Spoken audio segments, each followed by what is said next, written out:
I think it's a very thin line between being busy and being productive. There's a quote that says, don't confuse activity for productivity. How do I really figure out if what I'm doing is just busy or is productive? What I want to break down is look at that through 4 different lenses, right? So lens number 1, you got to ask yourself, is what I'm doing making me or somebody else better? Pretty much, is it helping the boat move forward? If the answer to that is yes, then that means I'm being productive. If the answer to that is no, then that means I might just be being busy but not productive, right? So I always have to think about it. Is this making me or somebody else better? Is it helping the boat move forward? If the answer to that is yes, then you're good. If the answer is no, then you might have to rethink what you are doing. Point number 2.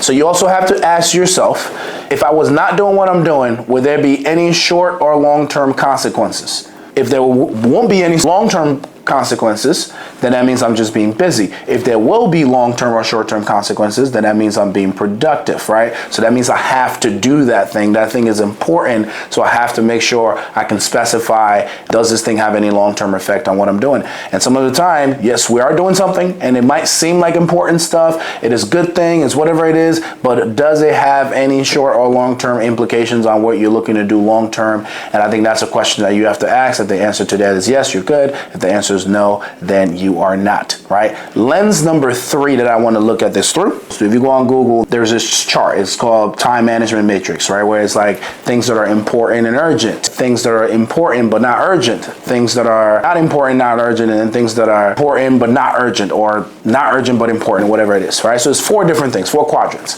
The goal is I want to make sure that I'm avoiding the quadrant of things that are not important and not urgent. Now, those things are important for your well-being, so to speak, but you don't have to do them in excess, right? So it's like if you are a video game player, or you binge watch TV shows and stuff like that, that's important for you, but that's not important and urgent. Or maybe it's not even important to you. It's something that makes you feel good, but it's not that important, right? So I don't want to spend too much of my time doing that, because that becomes busy work as opposed to productive work. Where you want to spend most of your time that is going to get the highest return on investment is spend time doing things that are important but not urgent. What that means is I'm spending a lot of time planning, so things don't become urgent, but they are important. So I'm working on things that are making me productive, so that I'm constantly productive and not just busy. Whereas if I'm playing video games or watching TV or whatever it is, depending on what your thing is, you might just be being busy but not necessarily productive. And then the last part, the last lens that I really want to look at this through is something that I started recently with some of my leadership teams, is understanding income producing activities versus income reducing activities. Both of those are very, very important, and sometimes I know they conflate with each other, but you have to understand that well. Everything that I'm doing, does it have the propensity to generate income, or does it have the propensity to make me lose money?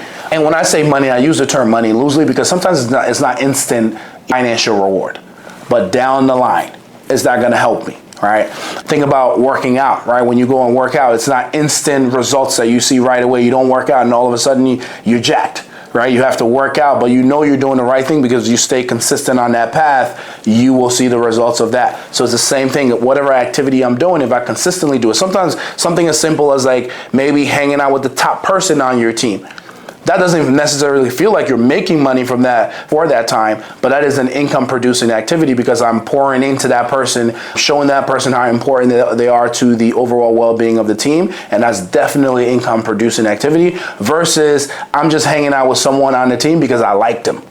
Right? I like them. We have some stuff in common. That's income reducing activity, because I'm choosing comfort over growth at that point. And I think sometimes that line is very thin, and I think people flip-flop, on both sides. But it's important to remember what's generating income, what's producing income. So income producing activity versus income reducing activity. And I think if you look at stuff that you do on a day-to-day basis, if you just look at them through those 4 lenses, I think you'll always be able to tell whether you're just being busy or you are being productive. Hopefully you got something from that, and we will see you in the next video.